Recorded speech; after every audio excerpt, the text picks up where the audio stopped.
What are the enemy's attack strategies? No? The ordinary demonic activity. In the name of the Father, and of the Son, and of the Holy Spirit. Amen. Heavenly Father, we thank you for gathering us this evening.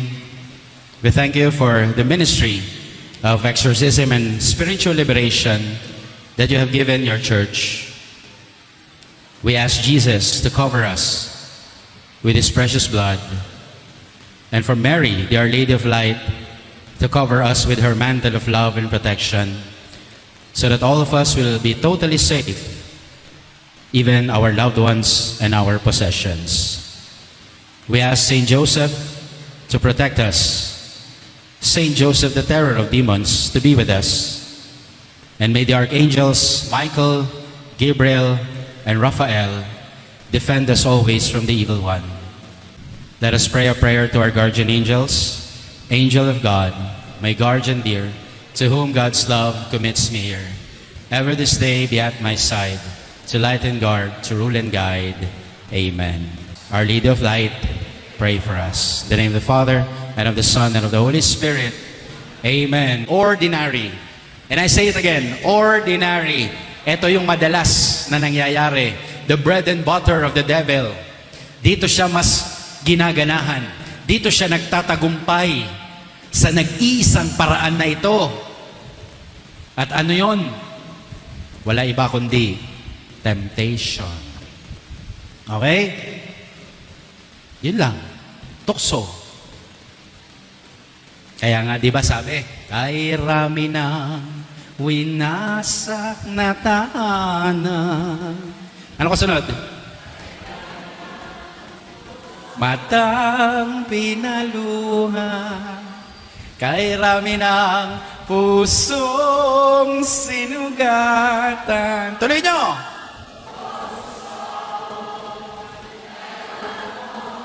Nox! Galing, ha?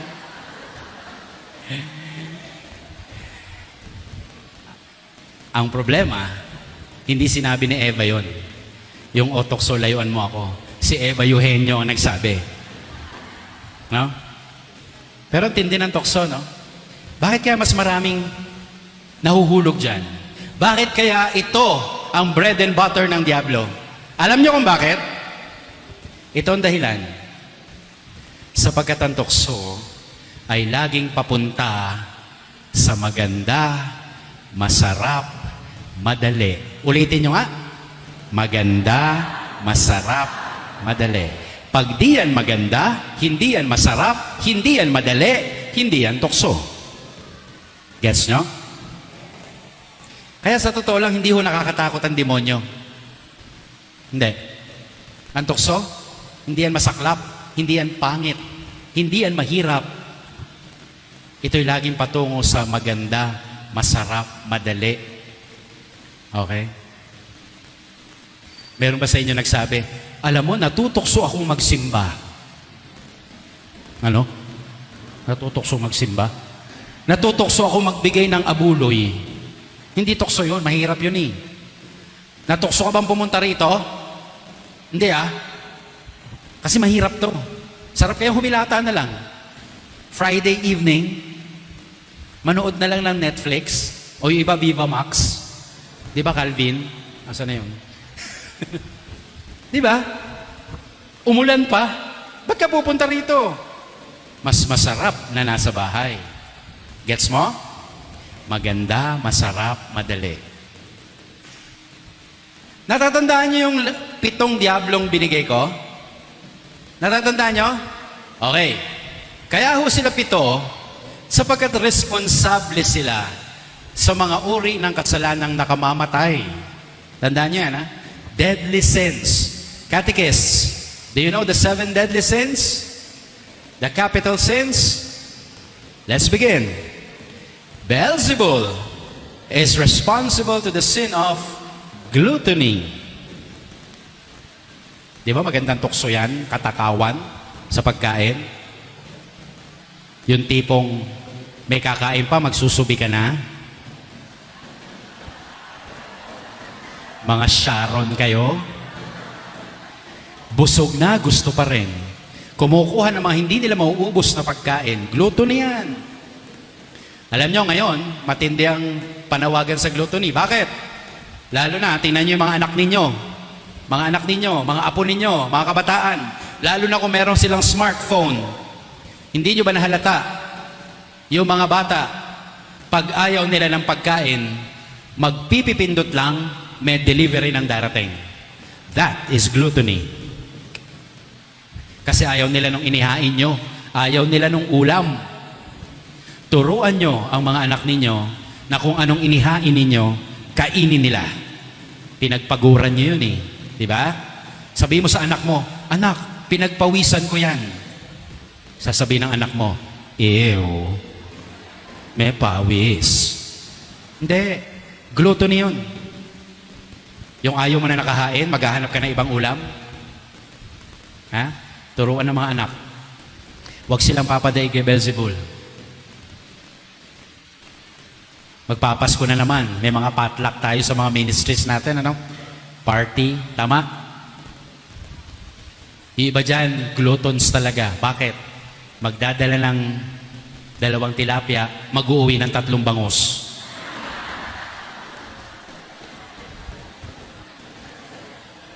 Get the point? Gluttony. Parang ganito sinasabi. Ito ang isang sample na matinding gluttony. Gusto ko itong pagkain na ito. Gusto ko ganito karami. Gusto ko ganito pagkakaluto. At gusto ko ngayon na. Gluttony.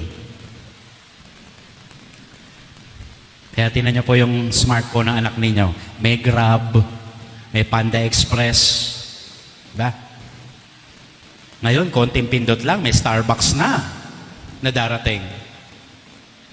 Dati, kailangan mo pong mag-agaw buhay, makatikim lang ng Royal.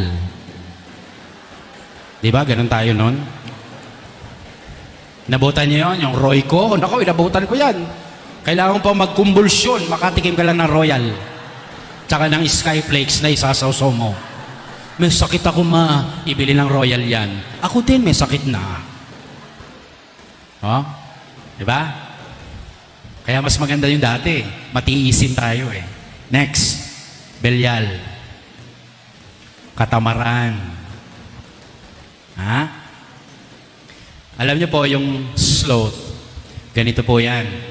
Huwag mo sabihin na dahil marami kang ginagawa, masipag ka na. Ulitin ko, huwag mong sabihin na dahil marami kang ginagawa, masipag ka na. Bakit? Kasi pwede pa rin tinatamaan ka ng sloth kahit marami kang ginagawa. Paano yun, Father? Kasi itong definition ng sloth. Doing many things except for the one thing that you have to do at that moment. Nakuha niyo yung sloth? Marami kang ginagawa maliban dun sa dapat mong gawin sa oras na yon.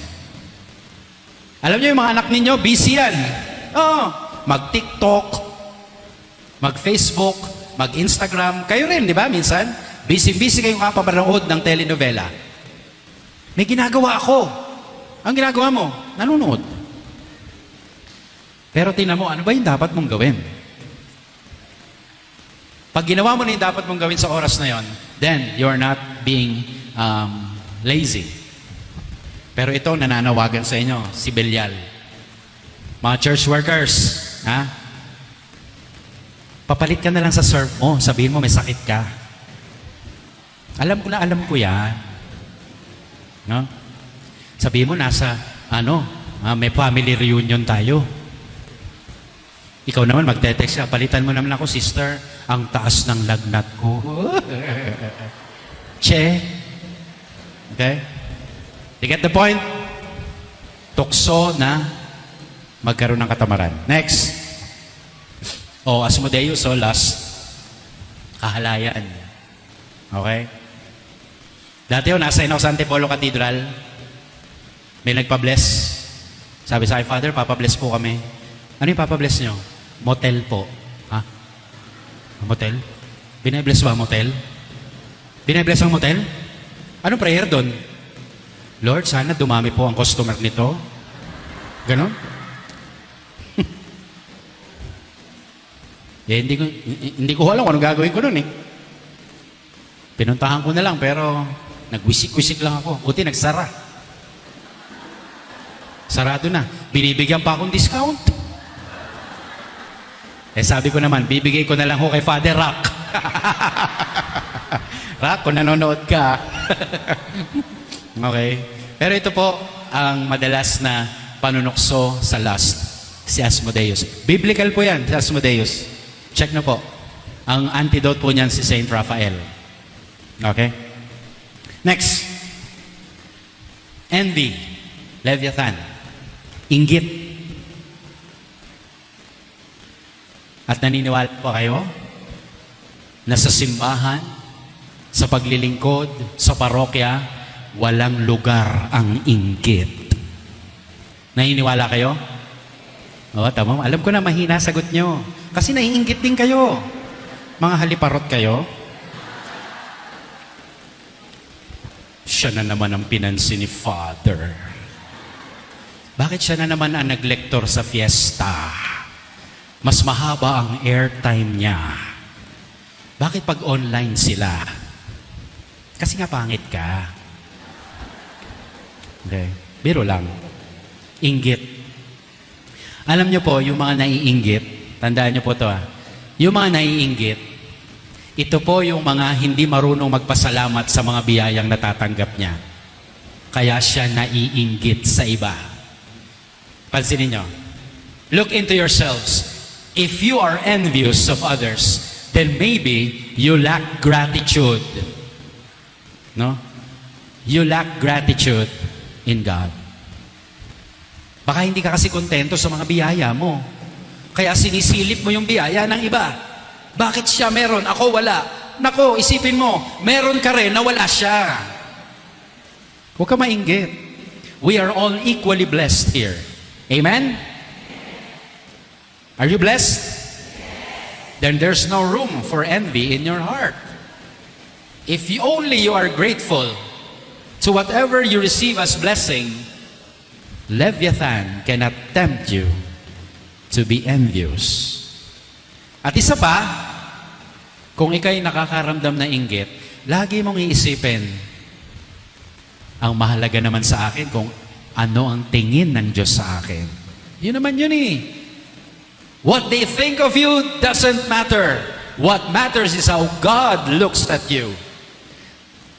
And you have to realize you are always loved. Ano kung hindi ka mahal ng tao? Ano kung hindi siya nag-like sa post mo? Ang mahalaga, mahal ka ng Diyos. Amen? Kaya kita niyo yung dalawang antidote, no? Kung ikaw'y mapagpasalamat at alam mong mahal ka ng Diyos, hindi ka na maiinggit. And besides, yung mga naninira sa'yo, inggit lang yan. Kaya huwag ka maninira na ibang tao, halatang-halatang inggitera ka. Okay? Huwag ka mainggit. Kasi pagkatapos nun, paninirang puri na. Yan ang pinagmumulan ng bearing false witness against others. Amen? Next. Mammon. Greed. Anong kaibahan nito sa gluttony? Gluttony, pagkain. Greed, material na bagay.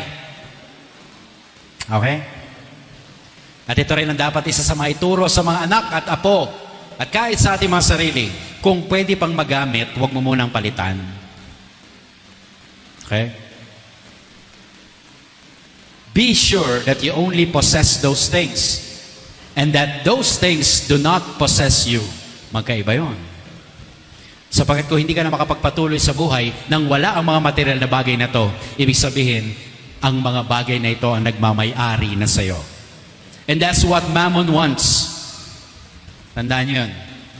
That we are possessed by these things. Okay? Kaya minsan iniisip ko, alam nyo, nung na-assign po ako dito, hindi ko alam kung ganun pa rin, pero pupusta ako, ganun pa rin. Ano yun? Na kapag nagsisimba kayo ng daily, Father, may mga daily church workers, no? Natatandaan mo mga mukha nila, no? Pag wala sila, alam mo, absent eh. Kasi mga church workers, may mga permanente na upuan yan. Araw-araw. Oh, alam ko yan. May mga permanente na upuan yan. Pag may bagong nagsimba, birthday nun. Pag mag-asawa, anniversary nun. Mamaya-maya, lalapit yun sa sacristy. Papa bless. Pero alam niyo po, kadalasan, kung titinan, papansinin niyo yung pwesto ng mga tao, wala silang pakialam kung may katabi sila o wala. Ang mahalaga, malapit sa ventilador. Di ba? Yung nahahanginan. Pag linggo, ganun din. Gusto mong mahanginan. Ano naman ang kinalaman ng greed doon? Eto. Nahanginan ka, pero hulog mo sa kolekta, 20 lang. Pag nahanginan ka, dagdag-dagdagan mo naman. Kumukonsumo ka ng kuryente eh. Kung 20 lang ilalagay mo, hanapin mo yung magbibigay ng 100. Sabihin mo, dito ka sa hangin. But that's beside the point. Greed is mammon. God is generosity. You get that? Pagbibigay. And you know, mammon doesn't want us to know this. Alin po, Father? That as long as you are connected to God, who is nothing but giving, you can always give, and you will never run out of things. Did you get that? Ewan ko lang kung nasubukan nyo na. Na kung alam mo, konektado ka sa Diyos na walang alam kundi magbigay lamang, kaya mo rin magbigay ng magbigay at mapapansin mo kahit kailan hindi ka mauubusan. That's the spiritual physics of life, of giving. Gusto yung try natin? Tama, nagyukuan. Baka kasi yung kolekta umikot eh, no? Subukan nyo minsan kapag Sunday, pag naghulog kayo sa kolekta, huwag kayong titingin sa wallet nyo. Bunot lang. Sa bahay na lang kayo umiyak. Naibigay ko yung 1,000. Okay lang yun. Total, lahat naman ng bagay mawawala eh, no? Isa lang naman ang mananatili sa huli. Ang Diyos lang eh, no? Si Jesus lang naman ang mahalaga eh. At anumang bagay na naipon mo, anumang bagay na nabili mo, di mo naman pwedeng ipagmalakihan sa harap ng Diyos eh. No? Magmamalaki ka sa Diyos na panghabang buhay, pinagmamalaki mo mga bagay na mauglalaho, ay mag-isip-isip ka. Tanga ka. Kasi ano pa man ang naipon mo, nakamtan mo, dokumento, titulo, bank account mo, susi ng kotse, mawawala lahat yan. Sorry. Remember yesterday? 15 years, undoy, sa isang iglap, nawala ang maraming bagay. Kasama na si Father Undoy. Kilala niyo yun? Diba? Nakita niyo? Kaya marami ka man damit na naipon, huwag mo ipagmamalaki. Sapagkat pag ikay binurol, isang terno lang kailangan mo. Get that? Sabi ko nga rin, kahit marami kang kotse, kapag ikay hinatid sa sementeryo, isang kotse lang din maghahatid sa'yo. Hindi pa iyo. Okay? At huwag mo ipagmalaki yung mga titulo mo ng lupa. Doon din tayo magsasama-sama sa sementeryo. Maliit na lupa lang ang kailangan natin. So what's the use of being greedy? Sabi nga, mag-ipon ka ng kayamanan sa langit. And how is that? Whatever you have, kung halimbawa hindi mo ka na kailangan, edi bahagi mo. Eh na mahirap po sa atin eh. Hindi na naman natin kailangan. Hindi na natin isusuot. Ayaw mo pang ibigay sa iba. Gusto mo lang nakikita ron. Eh hindi naman sa'yo kasya na. Sister, maniwala ka sa akin. Pamigay mo na. Kahit anong Zumba mo, hindi ka napapayat. Paano? Pagka Zumba, bili ng Coke. Check your closets. I'm sure you have many clothings there that you do not need anymore. But you still do not want to let go. If you want treasures in heaven, learn to give it to someone who is in need. At least may gumamit, di ba? Ewan ko, nagsisimula pa lang si Father Manjo sa pagiging pare. Ilang buwan pa lang. Ako, 23 years. Ang dami na akong parokyano nagbigay sa akin. Kahit dito noon, nagbibigay ng damit. Father, nagustuhan mo yung binigay ko? Ay, opo. Ba't di niyo po sinusuot? Ay, hindi kasya. Nasaan po? Binigay ko po sa iba. Magtatampo. Ba't ko raw binigay sa iba? Di ba mas maganda may gumamit? Binili mo yun eh. Pera mo yun eh. Anong gagawin ko? Ipa-frame ko lang? Di binigay ko sa kasya. Kasi ang hirap sa inyo, hindi kayo nagtatanong ng size. Magtanong kasi kayo. Dati small yan. Extra small pa. Okay? You get the point here? Okay. Continue. Dalawa na lang to. Lucifer. Pride. Kayabangan. Today is the feast of Saint Vincent de Paul. And one of his more famous quotations is this. Vincent de Paul said, "Humility is nothing but the truth. Pride is nothing but lying." Ang ganda nung sinabi niya, no? Na yung mga totoo raw, ito yung mga tunay na mapagkumbaba. Pag nagsasabi ka ng totoo, pag hindi ka sinungaling. Humility yon. Paano nangyari yon? O di ba mga kapatid, makaka-relate kayo, may mga bagay na ayaw natin pag-usapan. Ito yung sermon ko kanina umaga eh. Di ba? Ano-ano yon? Edad. Ayaw na ayaw mong matatanong. As much as possible, pag tinong ka, gusto mo ibaba. Mukha ka namang 80 na talaga. Kahit anong kulay ng buhok mo, yung balat mo, pang 90 na. Di ba? Pero bakit tayo masabihin yung totoo? Why not tell them, I'm 85 and be proud of it? Alam niyo po yung nagsasabi ng mas mababa sa tunay niyang edad, hindi niya po nare-recognize kung gaano na siya kahabang taon na minamahal ng Diyos. Pag sinabi mo yung totoo, I'm 85 years old. Wow, sana all. Na umabot ng 85 na minamahal ng Panginoon.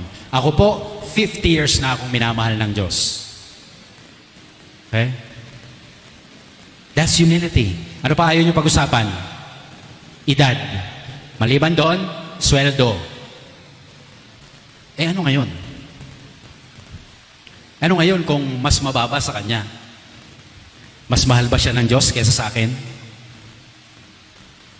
Alam niyo, sasabihin ko sa inyo, alam ko minsan kapag yung mga nanay nag-uusap-usap, pag may nagtanong, kumusta mga anak ninyo? Kapag may isang nagsabi, successful po siya, isa lang ibig sabihin nun, malaki ang kinikita. Kasi yun ang ating connotation ng success. Malaki ang sweldo. So ngayon, yung mga nanay nag-uusap, successful anak ko, doktor siya sa Amerika. Uy, ayos. Ako, successful din anak ko, lawyer siya sa United Nations. Oh. Yung isang nanay, sabi, di ko alam kung successful anak ko eh. Pero, katikista siya sa simbahan tsaka sa public school, hindi naman malaki kita niya. Tanungin niyo kung sino pinaka-successful sa tatlo. Kung pera susukatin, at ang alam ng mundo, yung unang dalawa, pero sa kaharian ng Diyos, naniniwala akong successful din ang taong marunong tumulong sa kapwa kahit hindi malaki ang perang natatanggap. Kasi yung success para sa atin, dapat ipagmayabang. No. We're called not to be successful, but to be faithful to God. Amen? Kaya ho, kahit na ganyan, okay lang yan. Ayaw nyo pa matatanong, ilan ang anak ninyo? Wala. Diba? Pag walang anak, ayaw pag-usapan. Pwede naman sabihin, wala po kami anak eh. Siguro, ito'y kalooban ng Diyos na hindi kami magkaanak para mag-focus kami sa isa't isa. O kaya, panawagan sa amin ay mag-ampon. That's the truth. Then you become humble. Diba? Iba naman, ilan anak nyo? 50. Ayaw niya rin matanong kasi 50 anak. Sa iba-ibang lalaki. Okay? Pero nakita niyo na po kung bakit humility is truth and pride is lying? Because the father of lies is Lucifer. Pride. And finally, okay pa ba kayo? Alas 8 pa lang. Okay na? Inaantok na? Tapusin ko na. Next time na lang. Tapusin ko. Ang buhay nyo. Okay. Konti na lang to. Kasi yung 4 and 5, mabilis lang naman eh. Anger, Satan. Mga laging galit. Yung wala nang nalaman sa buhay kundi magalit. Yung hindi nakukumpleto ang araw na hindi nagagalit. Yung natutulog na at nakahiga na, bumangon pa sapagkat naalala niya hindi pa siya nagagalit sa araw na yon.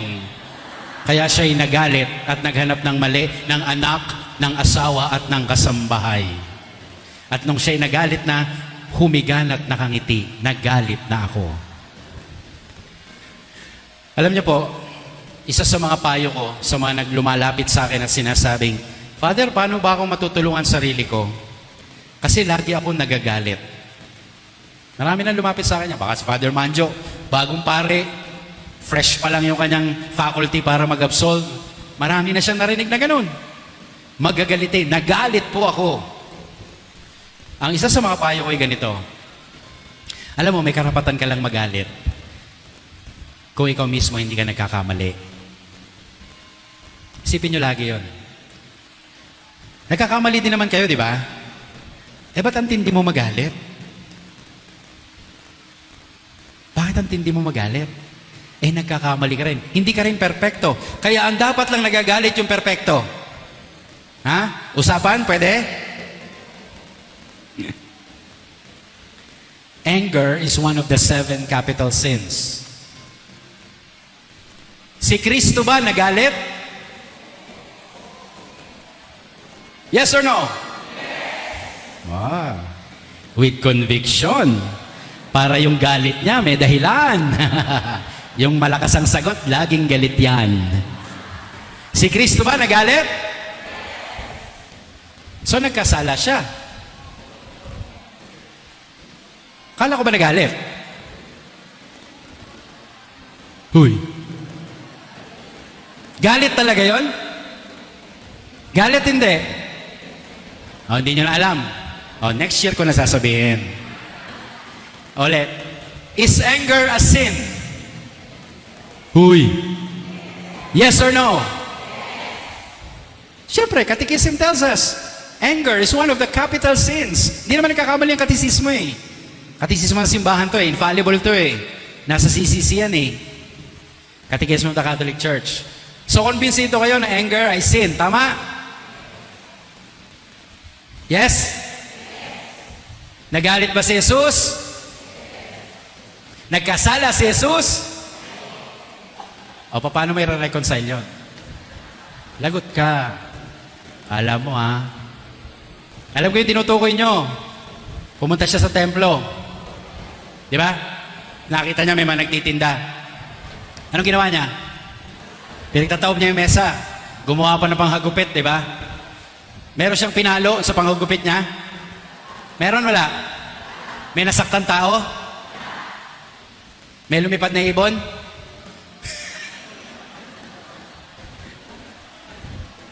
Galit ba yon? Ha? Galit? Is that anger? Okay, challenge. Kung makukuha nyo ang isang Bible na ng translation dyan, Jesus became angry, bibilin ko yung Bible nyo kahit magkano. You know what is written in the scriptures? Sabi doon, zeal for your house consumes me. Zeal for your house consumes me. Malasakit sa iyong templo ay nag-uumapaw sa akin. Ulitin ko, malasakit. Hindi po yun galit. Kaya ho kung kayo, mapagtaasan nyo ng boses ang isang tao dahil mahal ninyo at kayo nagmamalasakit, huwag nyo nang ikumpisal. Tatagal lang. Hahaba lang. Pero kung kayo nagalit dahil kailangan nyong maghiganti, manakit, pumatay, manira, yan, ikumpisal nyo. You get that? anong tawag doon, Father? Well, take it from St. Thomas Aquinas. Kahit po binanggit yung word na anger doon sa kanyang definition, here is what he really meant. Thomas Aquinas. What happened during that cleansing of the temple is called passion to set things right. Sabihin nyo nga. Kasi may kailangang ituwid. Di ba? Di ba ganun din kayo? Sa anak nyo, sa apo nyo, may kailangang ituwid. Kaya nga lagi nyo sinasabi, pinagalitan kita hindi dahil sa hindi kita mahal, kundi mahal na mahal kita. Amen? Yan. Ewan ko kung nasasabi nyo sa asawa nyo. Nagalit ako sa iyo, aking mister, sapagkat gusto kitang patayin. Baka ganun yung kabila, ano? Pag ano, kasalanan na yon. Okay? But you have passion to set things right. No? Then you're not sinning. Ito po ang tinutukoy na si Satanas nag-uudyok sa atin na tayo maghiganti, manakit, pumatay. Yan ang tunay na galit. Okay? Okay. The mission of every exorcism ministry is only one thing. To lead the victim back to God. And that in all things, God may be glorified. Palakpakan natin ang Panginoon.